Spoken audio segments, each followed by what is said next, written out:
Olá, amigos da televisão no Canal 5, muito boa noite. Estamos começando por aqui, como sempre, ao vivo, neste domingo, dia 29 de maio de 2011, mais um programa Ponto de Vista. E hoje nós estamos recebendo aqui a presença, mais uma vez, do analista político, que sempre nos agracia com as suas análises no campo político, a presença do professor Sebastião Carlos. Muito boa noite, professor. Um prazer ter aqui mais uma vez no nosso programa para batermos um papo aí nessa próxima uma hora. Boa noite, Onofre. Boa noite, Adão. Boa noite a todos os telespectadores. Conosco no programa de hoje também a presença do meu amigo e vice-presidente do Diretório Regional do Partido da Mobilização Nacional, PMN, Adão Barbosa, amigo de longas datas. Muito boa noite, Adão. Prazer ter aqui no nosso programa. Boa noite, prazer nosso. Estamos aqui para contribuir um pouco sobre a história política do Mato Grosso. Parece que se repete um velho ditado popular de que contra fatos não há argumentos. Os fatos aí estão sendo apontados ao longo do tempo. Quando foi anunciado a demolição do estádio, nós debatemos aqui, depois eu escrevi um longo artigo na revista Sina, apontando o equívoco disso. Apontamos também em várias ocasiões a formatação da AGECOPA do ponto de vista jurídico. Inclusive, fomos mais adiante para dizer que se ganhasse um governo de oposição, inevitavelmente haveria um choque entre o governo e a direção da AGECOPA, pela formatação jurídica dela, quer dizer, diretores nomeados transpassando governos. E a gente fala como se falasse ao vento. Se você hoje, diante de todos esses fatos apontados pela imprensa, em vários programas, por vários analistas, há 2 semanas atrás a Veja publicou uma longa reportagem sobre vários estádios no Brasil. Aliás, diga-se, essa questão não é apenas de Cuiabá, mas estamos aqui, temos que falar sobre o problema daqui. Parece que Natal e São Paulo estão numa situação pior que nós. Então, veja bem, São Paulo já foi afastado da sede da Copa, abertura, da Copa das Confederações. Copa das Confederações. Então, veja bem, mas há um paradoxo, há uma coisa estranha, que se você ouvir nesse exato momento uma autoridade, vai dizer, não, estamos a tempo, ainda conseguiremos, tal. Quer dizer, há uma aparente, ou melhor dizendo, uma concreta desconexão entre o que é o governo e o que é a realidade. Porque qualquer um vai dizer que não. Agora, essa formatação jurídica da AGECOPA já sofreu 2 alterações. Aliás, diante de um fato evidente, uma direção colegiada, onde há que executar obras, é um equívoco fundamental. Como eu repito e não me cansarei de repetir, a demolição do Verdão é um equívoco indesculpável. Mas há uma arrogância aparente do poder, daqueles que tudo pode, deve fazer, enfim. E aí está a realidade. Já há uma corrente de alguns analistas dizendo o seguinte, por que não dizer para a FIFA, olha, desculpe, não vamos dar conta e assumiremos a próxima Copa de 2018, quer dizer, porque realmente todos os analistas internacionais, alguns jornais que nós tivemos a oportunidade de ler, dizem que nessa época, ou seja, faltando... No mesmo período, na Copa de 2010, todos os países estavam mais adiantados. Inclusive a África do Sul, que foi muito criticada, tal, já nesse momento estava mais adiantada do que o Brasil. Depois o seguinte, a Copa não comporta apenas estádios. Há toda uma questão que envolve desde os aeroportos, transporte, são coisas fundamentais. Não se realiza um mega evento desse sem mexer na infraestrutura. Não, e não é fazer oposição, é chamar atenção, é discutir, né? É ser democrata realmente. Aí, às vezes, aqueles poucos que chamam atenção, que fazem, né, as pessoas se preocuparem, e aí sim, elas tentam e conseguem muitas vezes corrigir, lá no final, na hora da comemoração, fala, olha, tá aí, ó, aqueles que não queriam, aqueles que ficaram criticando, tá aí a resposta. Quer dizer, fizeram porque aqueles lá um dia cobraram e depois, né, fica tripudiando em cima daqueles que tiveram a coragem de discutir o assunto. Isso acontece muito dentro da instituição partidária também, né, vice-presidente do PMN, Adão Barbosa. Isso acontece muito dentro da instituição partidária. É verdade. Lamentavelmente, até esse tema aí, falar alguma coisa do lado aqui de um conhecedor profundo, como o professor Sebastião Carlos, a gente se sente pequeno. Porém, como sociedade, eu acho que foi abordado aqui, eu acho que a questão é que não houve consulta para ninguém sobre a questão de demolição, né? A gente tinha outras opiniões, poderia ter acontecido assim. Dentro da questão política, acontece coisas muito parecidas. Você encaminha uma proposta, um propósito, e quando você concretiza, né, um fato, quer dizer, elege, aí você muitas vezes é ignorado no campo, aquilo que você contribuiu não vale mais, não tem mais valor. Isso acontece e tem muita gente que sabe disso e se estiver ouvindo a gente, assistindo a gente, com certeza se liga e sabe que anda perdendo tempo e está perdendo companheiros aí também. Porque o partido PMN, por exemplo, foi um partido que já elegeu, principalmente no início das histórias políticas aí, por exemplo, para se ter uma noção, presidente e primeiro secretário da Assembleia começaram suas vidas políticas no PMN. Com certeza. Em 94, né, a gente elegeu 2 deputados, né, fez história. Saudoso Jorge Abreu. Jorge Abreu com o deputado Riva. E o Riva. Exatamente. Passaram algum tempo, já quando veio a próxima eleição, já tinha um que já não estava mais no partido. O Jorge, lamentavelmente, faleceu em campanha, né, pelo PMN. E depois... Trágico acidente de avião, né? É verdade.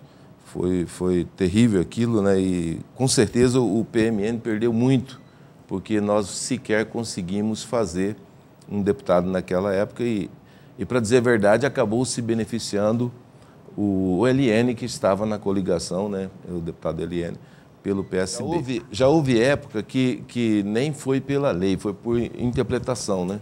Isso. E nós estamos aí com o pé atrás, naturalmente, nos preparando justamente para o pior.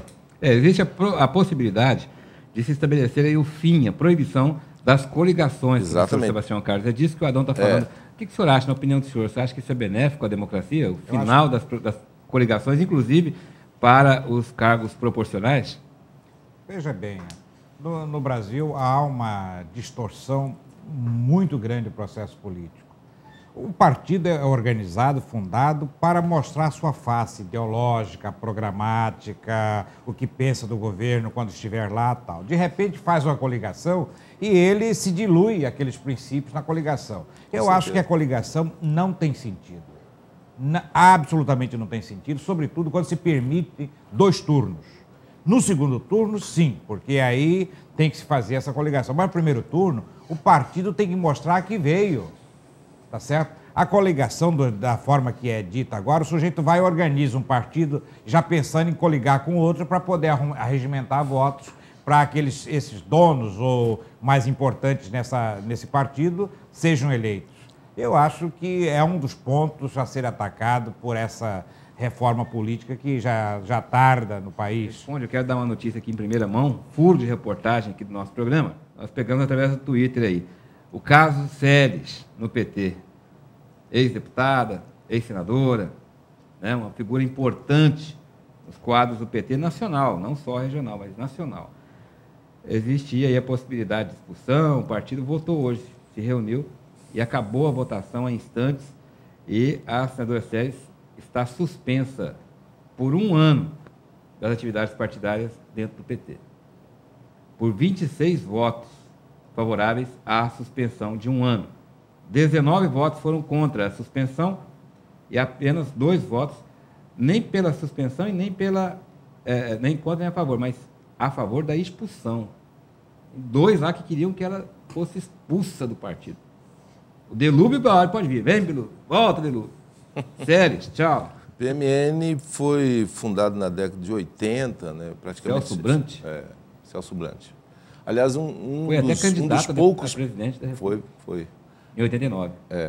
Aliás, foi o PMN um dos únicos ou poucos partidos que foi criado fora do eixo São Paulo e Rio, né?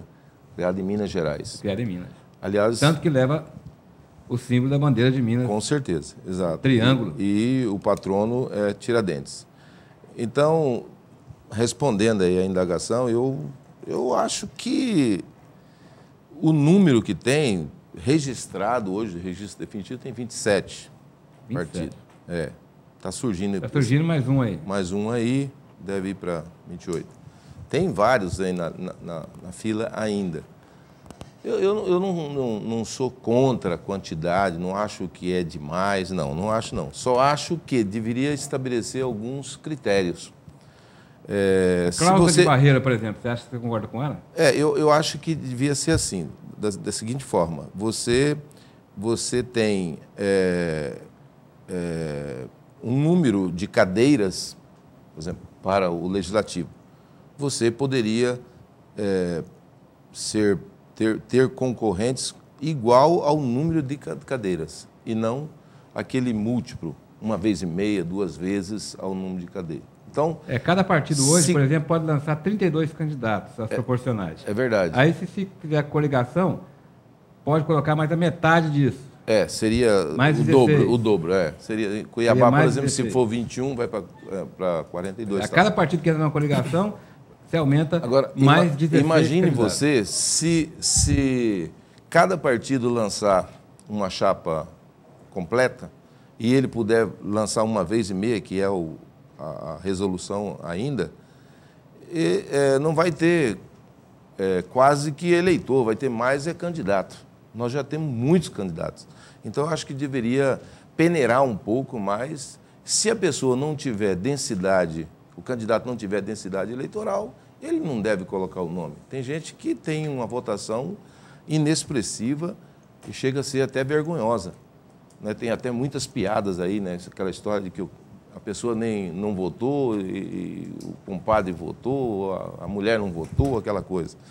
Então, eu acho que o número 27 não teria problema hoje, 27, 28, não teria problema, só que não deveria ter essa coligação. Eu concordo com o professor aqui, que disse, né, dessa questão da coligação, mas a coligação majoritária, quer dizer, para prefeito, para governador, para presidente, eu acho que ainda é possível você pegar aqueles partidos que compõem um grupo de ideologias idênticas, mais da esquerda ou do centro, e realmente ele tem toda a razão. Quando um PP se une a um PT, né? É complicado, né? Mistura tudo e você não sabe mais, acho que embanana toda a cabeça do eleitor. Mas realmente, por princípio, eu sou contrário à proibição de criação de partidos. Agora, se cria cláusula de barreira, tudo bem, proíbe-se as coligações, porque tem muitos partidos que só sobrevivem porque há a possibilidade de coligar, o sujeito já cria o partido para coligar, quer dizer... Para negociar.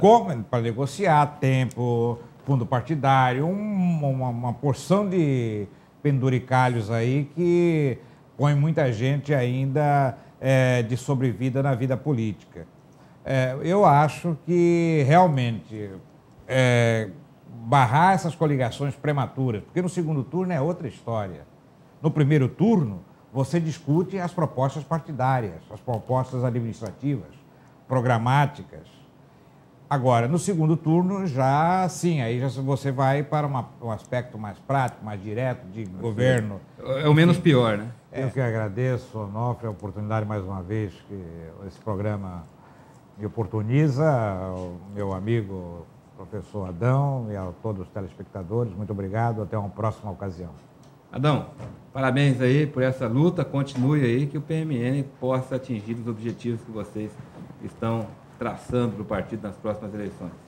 Nós agradecemos a oportunidade a você, e foi uma noite valorosa para nós, principalmente estar aqui nesse seu programa e do lado aqui do professor, esse conhecedor profundo, inclusive muito conhecedor da política, e eu agradeço muito, viu? Só que tem um detalhe, professor, só queria te levar a um conhecimento.